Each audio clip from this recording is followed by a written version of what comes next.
Bueno, estamos acá en Radio Gráfica 89.3 con Gabriel Fernández y Jorge Tierbach, que muy amablemente me van a conceder unos minutos porque ahora comienza el programa de ellos que ya vamos a hablar.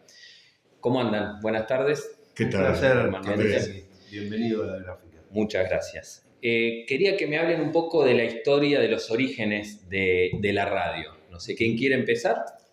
Bueno, el origen es muy importante aclararlo porque marca un momento dentro de lo que significa la vida de los talleres gráficos y el derivar de los mismos. En este caso realmente fue muy importante la tarea de los compañeros de la comisión interna, Gustavo Ojeda y otros compañeros, Coronel y todos, que en una lucha muy importante hace 20 años atrás, frente a una patronal que intentaba la destrucción del taller, el desguace y de algún modo concentrar en Confort Guía, otro taller que estaba a 20 cuadras de acá, pero que, como muchas veces, se encontraron con la firme resistencia de los trabajadores, que en una lucha, Andrés, que, digamos, para sintetizar, tuvo casi un año de permanencia con la ayuda fundamental de la Federación Gráfica Bonaerense, pero también de los vecinos y muchas organizaciones lograron, y la firme voluntad de los compañeros, sostener esta lucha hasta que, bueno, el juez dio la continuidad laboral y se conforma la cooperativa. Esto, por supuesto, es un relato muy breve, muy sintético. Entiendo. Pero a partir de ahí, con una decisión realmente muy buena de parte de los compañeros, ellos dijeron, vamos a abrir el juego y vamos a darle una contención al taller, a la gráfica, con distintas otras actividades. Y lo que hoy se llama Mundo Patricios se conformó con utilizando también, eso hay que reconocer que lo único que le podemos agradecer al anterior dueño, el patrón, tenía una radio para temas religiosos. Sí. Te quería preguntar eso. Esto fue en el año 2005. Sí. ¿Y se encuentra una radio? ¿Encuentran un estudio de radio? Creo que hay que tener una idea porque uno ve lo que es hoy radiográfica y está bueno. Y el estudio está bueno. Esto era una cueva abandonada. Eso quería que me cuenten un poco. No había nada. Es decir, estaba la estructura. Felizmente estaba la estructura. Pero después no es que estaba instalado lo que hoy ves acá, por ejemplo. Esta sala es reciente en términos relativos para nosotros. Y se puso en marcha un equipo de periodistas, operadores, productores, en cierto modo convocados por los trabajadores gráficos, los ex-Conforti, y también por la Federación Gráfica Patricio. De hecho, ahí me convoca Héctor Amichetti y Pancho Semo, ¿no? Estamos ahí charlando. Dice, mira, los muchachos están poniendo en marcha una radio, una experiencia nueva, nos gustaría que colaboren. Yo lo conozco a Michetti y a Pancho desde el 82, en el diario La Voz, trabajábamos juntos. Y ahí se puso en marcha esto, lo cual llevó muchas reuniones y mucha organización sin plata, porque no había recursos. Y era dónde se priorizaba la inversión, qué era lo primero que había que hacer, y en realidad fue una aventura maravillosa porque estaba todo por hacer. Había que conseguir el dinero para que la gente pueda trabajar, había que conseguir el equipo de radio, había que conseguir los micrófonos, había que conseguir la estructura, poner en pie la estructura, armar la cabina del operador, poner un estudio que estuviera relativamente adecuado para la transmisión. Y se hizo todo, se fue haciendo todo a lo largo de estos 20 años, ¿no? Y creo que estamos orgullosos de haberlo compartido con los compañeros, porque sin el empuje somos hoy 30 trabajadores, entre periodistas, productores, operadores técnicos. Sin el apoyo de todos no hubiera sido posible. Yo creo que si uno defeccionaba, se nos caía, pero han puesto unas ganas, sí, es cierto, una pasión en la realización muy fuerte. Totalmente. Una historia de lucha, ¿no? De lucha, de construcción, de ejercicio del periodismo. Exactamente. Sí. De amor por el periodismo también. Sí, y sí, lo que dice Gabriel es muy cierto, digamos, una firme decisión de mantenerse a pesar de las dificultades. Hemos estado también con la amenaza de una confiscación de los equipos, con una torre que se vino abajo con un famoso vendaval, un huracán. Iba a preguntar, porque sí. Ahora vamos a hablar de eso. Bien. Y realmente, si no hubiera habido, como dice bien Gabriel, una firme convicción de seguir adelante, de afianzarnos en ese trabajo colectivo que tanto se habla hoy y sostenernos y sostener la radio con los compañeros gráficos y con la Federación Gráfica, hubiera sido difícil. Diferente la historia. Totalmente. Les hago una pregunta. En mayo de 2007, la legislatura de la ciudad de Buenos Aires los nombra a la radio de interés social y cultural. Cuénteme un poquito de eso. Vamos a repasar rapidito. Sí. Bueno, hay varios momentos. Uno es ese reconocimiento, otro el que brindó el Confer. Hubo un cambio radical en el Confer. El primer tramo del kirchnerismo, el Confer estuvo gobernado por Julio Bárbaro. Julio Bárbaro no quería decomisar, estaba trabajando para los medios privados. La llegada de Gabriel Mariotto al Confer modificó esa actitud y tuvimos un permiso para la transmisión. Está el interés general y con posterioridad ya está la legalización plena y absoluta de la radio, lo cual nos permite no solamente llevar adelante la programación, sino también realizar acuerdos comerciales con empresas que quieren realizar aquí o productoras que quieren insertar sus productos aquí. Es todo un proceso. Mientras se daba ese proceso, se iba construyendo el centro de salud de común acuerdo con el Hospital Argerich, la escuela pública para los pibes del barrio. Se desarrollaba el taller en recuperación de los compañeros que originalmente plantan bandera sobre esto, y la radio, ¿no? Que además la radio va creciendo como multimedia. Se incluyen los textos, se incluyen las transmisiones, se incluyen los cortes, se incluye ahora YouTube, se incluye Twitch. Es decir, vamos tomando, a medida que avanza la tecnología, el conjunto. Todo eso es un proceso, y ese proceso ha sido bastante armónico en términos relativos. Bien. Este fue el primer programa de la radio, junto con otro que ya no está, que se llamaba La Mañana de Cualquiera. Es cierto. Sebastián Grande fue el primero en salir al aire. Ahora les voy a preguntar del programa. Cierto. Ahora les voy a preguntar. Historia de la radio, La Tormenta, abril del 2012, sí. Leí. Contame la historia de La Tormenta que afectó la antena. Sí, se viene la antena. Hasta enfrente. Hasta enfrente. Sí. Decir que no falleció nadie, no. Y anímicamente me imagino que fue un golpe durísimo. Sobre todo porque en ese momento no estaba toda la tecnología desplegada como hoy. Es decir, quedabas transmitiendo en web, pero web era un espacio muy reducido de la audiencia. Estaba desarrollado. La audiencia era la radio común. Claro. Y la antena que transmitía la radio común había desaparecido por efecto de la tormenta. Y eso fue muy, muy grave. Hoy, si se diera una situación que vos tenés un problema de transmisión de antena, que a veces pasa por los cortes de luz, por un montón de factores, lo resolvés rápido, empezás a seguir transmitiendo, tenés YouTube, tenés Twitch, tenés la web, lo llevas adelante.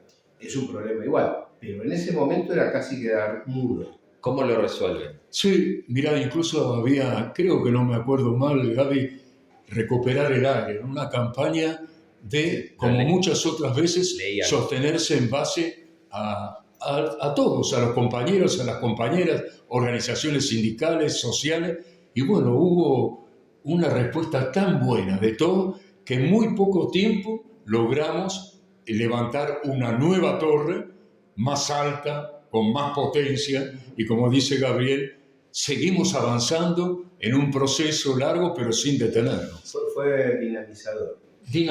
Yo no quiero que pase nunca más algo así, no me porque te volvés loco, pero fue como que galvanizó el equipo. ¿no? Exactamente. Lo unió y dijo, bueno, vamos para adelante. Y hubo, porque veníamos con muchas discusiones, ¿no? Sí, veníamos. Y hubo un atemperamiento de los debates internos para poder avanzar conjuntamente. Eso fue bueno, estuvo bueno. Fue como bisagra, ¿no? Sí. O sea, sirvió para tomar otro rumbo por ahí, ¿no? Totalmente. Tal vez. Esto que dice Gabriel está bien. Es bueno incluso reconocer que hubo etapas donde determinadas discusiones, internismo, frenaban el desarrollo.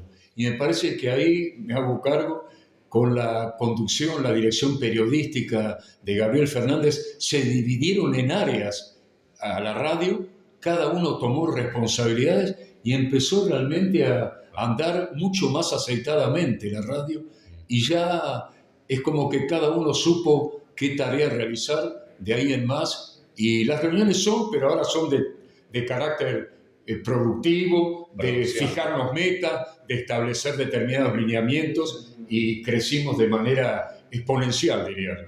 Se aprendió a no sobreimprimir una línea sobre otra, sino a convivir.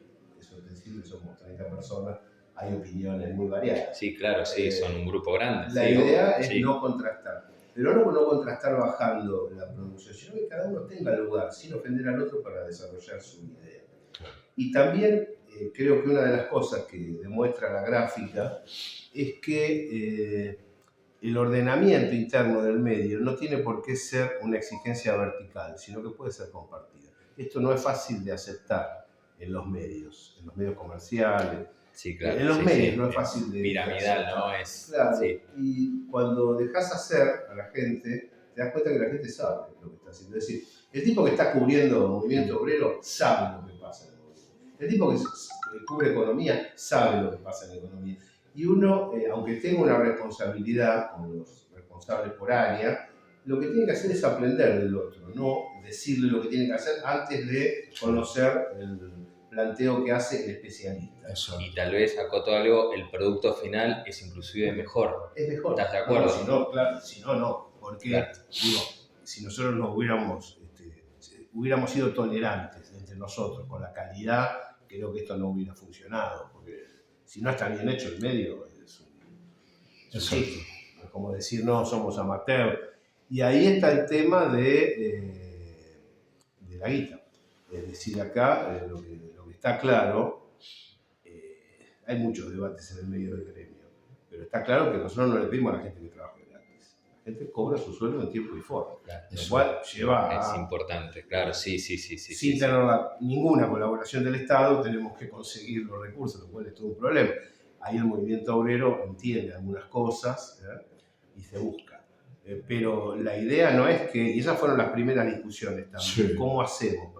Y la prioridad era sostener a los operadores técnicos. Vos no le podías pedir a un tipo que esté 6-8 horas operando. Claro, lógico, sí, lógico. Así que bueno, se priorizó al operador técnico y después se fueron incorporando el conjunto de las actividades periodísticas. Exactamente. Bien.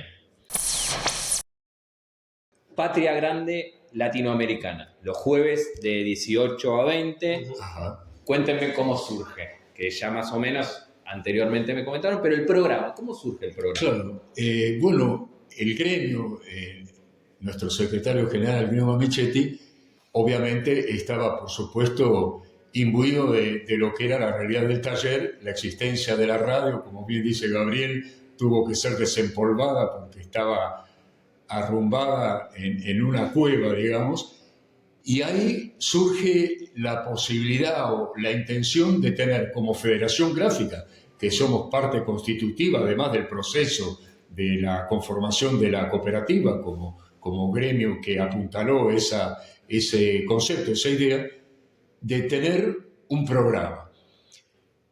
Antonio Pansy, compañero de prensa en ese momento junto conmigo, nos metimos en unos cursos que empezaron a hacer compañeras y compañeros de formación radial, digamos. Operación técnica era uno y producción artística. Ambos dijimos producción artística sin tener demasiada idea de lo que era, pero no operación técnica. Y ahí empezamos a hacer los primeros pasos, los palotes, digamos, como se dice en la escuela, con compañeras, Amanda Alma, Violeta y demás compañeros, estas primeras experiencias de producción artística, digamos. Pero ahí, en esos momentos, el Gringo Amichetti me plantea, junto con Pancho, estaría bueno, porque la radio iba de a poco creciendo y empezando a tener programación, la idea era esa, estábamos en los comienzos, Andrés, tener un programa nuestro de la Federación Gráfica. Y ahí es que, me acuerdo cuando plantean el tema, digo, yo me animo, pero quiero a alguien de profesión, de oficio. Y ahí lo convocan a Gabriel Fernández, me acuerdo, no me olvido más, de una reunión en la oficina de Gringo Amichetti. Ahí me presentan a Gaby, que yo no lo conocía, era compañero de la voz de ellos. Les iba a preguntar cómo se conocían. Sí, bueno, ahí en ese momento. Y bueno, a partir de ese momento empezamos a trabajar juntos en el programa. Bueno, es larguísimo, por supuesto, los años que estamos juntos, pero realmente algo que conversamos mucho con él. Nos entroncamos de una manera personal, pero además de conceptos y de criterios tan similares en cuanto a la concepción que tenemos nosotros, política en general y también en particular en muchas cosas, que no es fácil, ¿eh? El mismo Gabriel. Fue raro. Porque, por comparar talentos, pero Bochini y Bertoni, digamos, se encontraron y empezaron a jugar, empezaron a hacer paredes sin haber tenido una experiencia previa mutua. ¿Por qué razón? Bueno, seguramente la sabiduría de Amichetti se dio cuenta, ¿no? Estos son los que van a ensamblar. Y desde ese momento trabajamos de memoria. A veces funciona así, ¿no? Sí, inclusive a veces que hay una situación, un conflicto, una marcha o algo, que alguien dice no puedo ir, el otro cubre sin ningún problema. Lo saca por teléfono, es decir, a veces no repasamos lo que hay, no tenemos información, en general nos comunicamos. Por ahí les toca hoy, que yo les estoy robando tiempo. Por ahí estamos improvisando, pero sale realmente bien. Sí. Bueno. Además yo tengo gran confianza, es decir, hay veces que hay temas editoriales fuertes que los presento, los esbozo y se los tiro, y yo sé cómo va a responder. No tengo temor, porque si no sabes... Se conocen. Y eso vale mucho. Están seguros al aire, claro, y eso es muy importante. Tranquilo, muy bien. Y además, él es un muy buen periodista. De hecho, fácticamente, él aprende, porque el periodismo es un oficio, profesión, práctico. El periodismo se lo aprende haciéndolo, no hay otra manera. Y él tiene 20 años de profesión. Esta es la verdad de la mirada. Es una verdad, no es un halago porque se cae bien. Porque ayer estuvimos hablando. Se parece mucho a la relación. Se parece mucho en la cancha se ve el jugador. Claro. Es decir, bueno, no viene de parte de, no estudió contar. No sé, qué sé yo, hay 60 líneas, las podés hacer. Estuviste en una asamblea, me la podés contar. Estuviste en una marcha, la podés narrar. Y sí o no. Y Jorge lo hace. Es una fórmula que funciona. Y funciona, es la práctica periodística. Y es cierto, ¿no? Son 20 años, Andrés. 20 años, claro. 20 años. Este año se está cumpliendo, o sea... Me dijo, qué bárbaro. Bueno. Pionero de la radio. Ustedes que son comunicadores sociales, los saco un poquito acá. Soledad en tiempo de era digital. Tenemos conectividad instantánea, tenemos redes sociales, tenemos apps, estamos mandando mensaje a miles de kilómetros, nos ponen un like, pero se fueron diluyendo las interacciones humanas, se nota mucho en los adolescentes y niños. ¿Qué reflexión, Jorge, vos, si tenés alguna sobre esto? Sí, yo sé. La pantalla fría. Sí, yo sé que es algo que ha avanzado, que no se puede negar, digamos, por supuesto, pero sí también sigo pensando que hay formatos, digamos, que más allá de que hay nuevas formas, siguen existiendo, hay que seguir apostando a ellos, en todo caso articular o hacer, digamos, la sumatoria de ambos formatos. Yo me acuerdo que con Gabriel en muchas oportunidades y con otros compañeros hablando de estos temas, incluso con alumnos y alumnas del curso de formación periodística que da Gabriel en nuestro gremio. Desde hace varios años da curso de formación en el Centro de Formación Profesional que hay en Paseo Colón.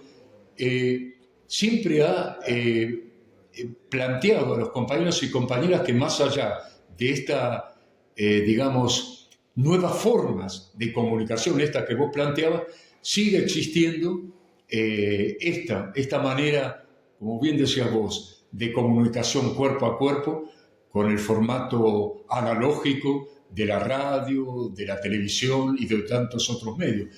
En el ámbito nuestro, Andrés, yo lo pongo como ejemplo. No sé si es válido, pero yo lo planteo. Es cierto que se leen muchas cosas digitalmente, el periódico, los libros, pero el formato papel sigue existiendo y va a seguir de algún modo conviviendo con otros formatos. Cuando apareció la televisión, Andrés, me acuerdo que también te va a parecer a lo mejor que tiene una relación con esto que planteo. Parecía que la televisión iba a ser la muerte de la radio. No, la radio siguió conviviendo con esa nueva forma, nada menos, ¿no? Audio y visión que traía la televisión. Claro. Es cierto que cambió costumbres dentro de la familia, no lo voy a negar, porque la radio hacía que las familias nos reuniéramos alrededor del aparato.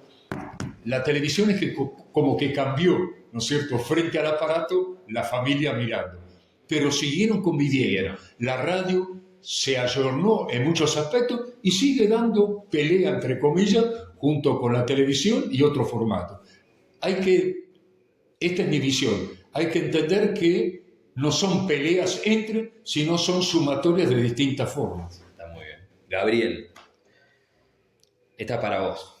El año pasado te hicieron una entrevista, ¿sí? Que escuché que hablaba sobre una idea interesante, sobre territorios, soberanías, países, que por factores externos o políticas internas desaparecieron.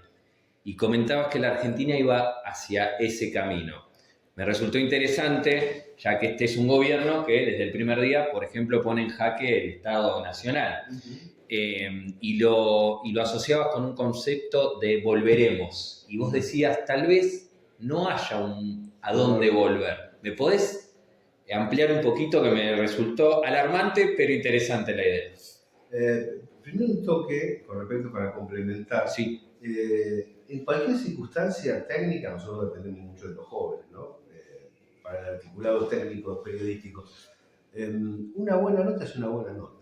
Es decir, vos tenés Facebook, tenés web, tenés papel. Sí, pero una buena nota es una buena nota. Y una mala nota es una mala nota. Es decir, hay que hacerla bien. Vaya por tal formato, por tal otro, lances por Twitter, LinkedIn, qué sé yo. Pero la nota que tiene que responder a qué, quién, cómo, cuándo, dónde, por qué y para qué, tiene que decir la verdad, tiene que ser objetivo y tiene que estar bien redactado. Son elementos centrales del oficio que no los relevan, porque yo veo que hay colegas que piensan que lo audiovisual puede relevar leer y escribir. Y la verdad, no. Sin leer y sin escribir, está bien. No se puede. Perfecto. Eso que vos decís es el eje del libro mío, Fuente Segura. Fuente Segura es el sendero de la multipolaridad. ¿Qué pasó acá?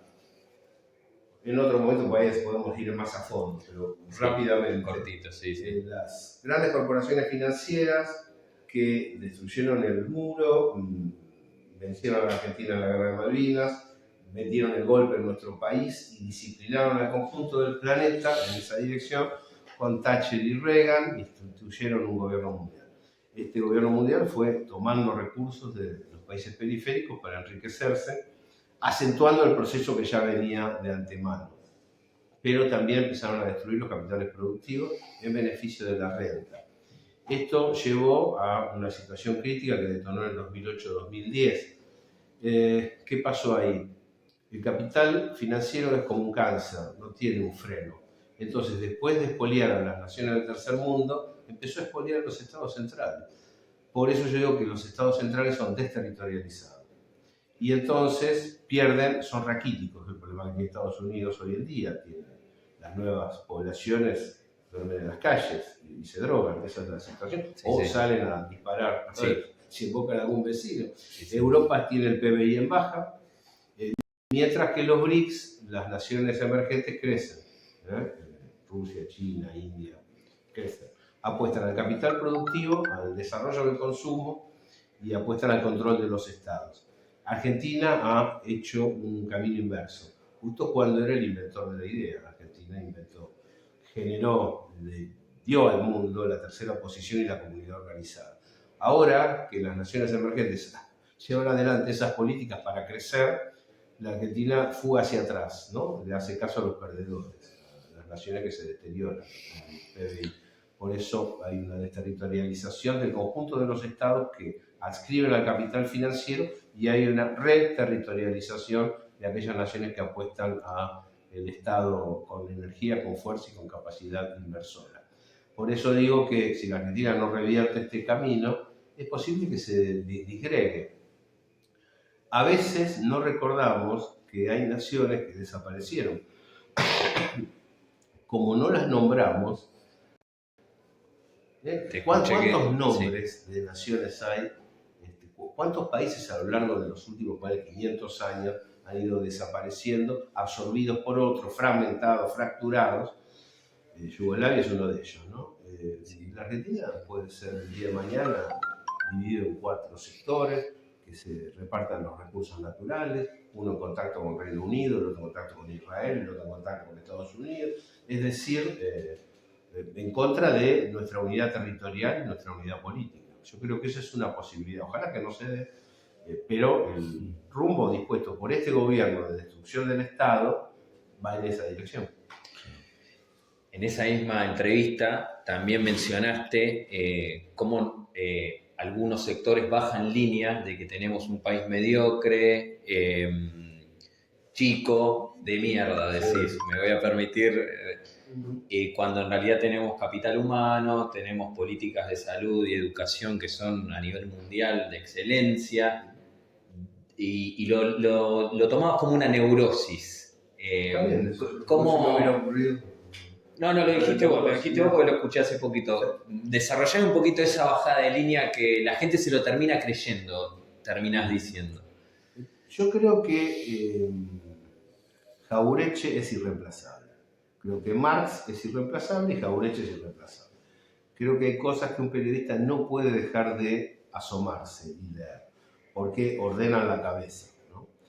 Eso por un lado. Por otro lado, debido a la ausencia de ese pensamiento, que es un pensamiento nacional, originado por esta tierra, en el sur del continente, debido a la ausencia de eso, hay una especie de desconocimiento sobre cómo se vive en otros lugares, una idealización del primer mundo, digamos, una cosa rara, que con conocer un poquito te das cuenta que no es así.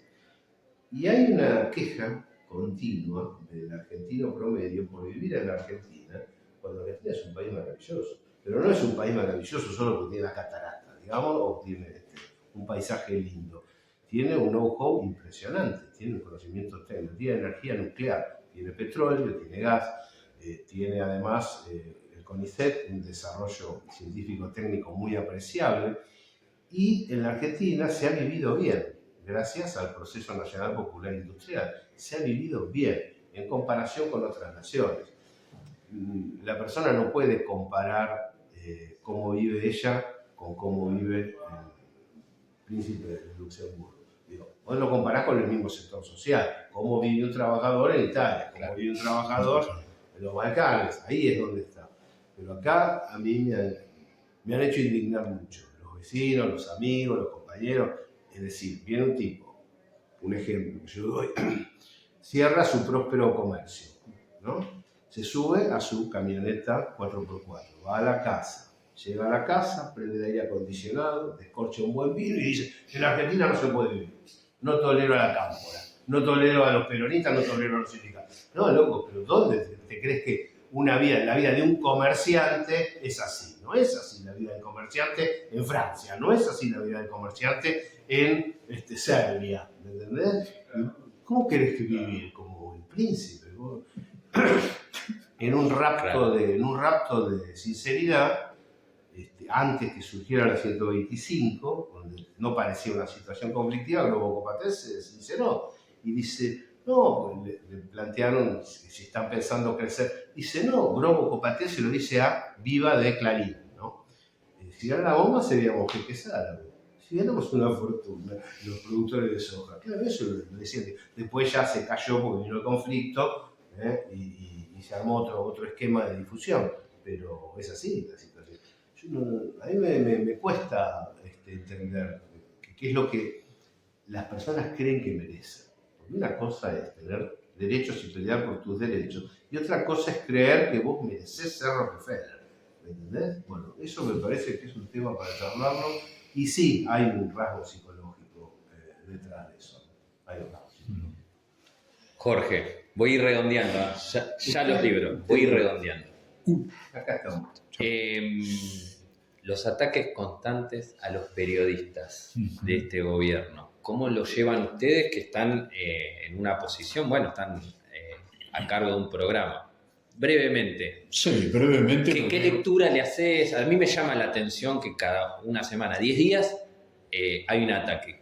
¿Qué lectura le das? Sí, yo lo que veo es que es una pata más, digamos, o una herramienta más de este gobierno para acallar, cercenar cualquier posición que haya contraria, así como reprimen a los jubilados, a los trabajadores, a todo área que se oponga a esta política devastadora. Por supuesto, también los hacen con los medios de comunicación que se oponen a partir por ahí de simplemente estar tratando de llevar a la audiencia, ya sea radial, televisivo, lo que sea, un acontecimiento, un hecho. Ni siquiera aceptan, digamos, que esa tarea profesional sea llevada adelante. Incluso a veces sin siquiera tener un sesgo demasiado contrario al gobierno. Están realmente limitando la posibilidad, digamos, de la información a todo nivel, ¿no?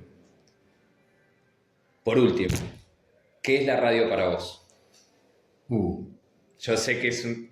No. Decime en algunas palabras qué es la radio para vos. La radio para mí es una ventana que se me abrió en un determinado momento de mi vida y que me dio la posibilidad de estar en otro mundo, pero al mismo tiempo volcar de algún modo mi posición en otras áreas a través de la comunicación. Siempre digo que mi vieja me hacía escuchar radio desde chico, porque ella es amante de la radio como mi viejo, pero mi vieja más, y ese gusto por la radio me lo transmitió, y de algún modo siempre yo pensaba, ¿no? Esa, como dicen, esa magia de la radio, porque uno como oyente imagina un determinado mundo, y bueno, de este modo empecé a conocerlo desde este lado, y realmente soy un agradecido de estar en la radio y estar con Gabriel Fernández, además, que me dio la posibilidad de estar con un hombre, con un profesional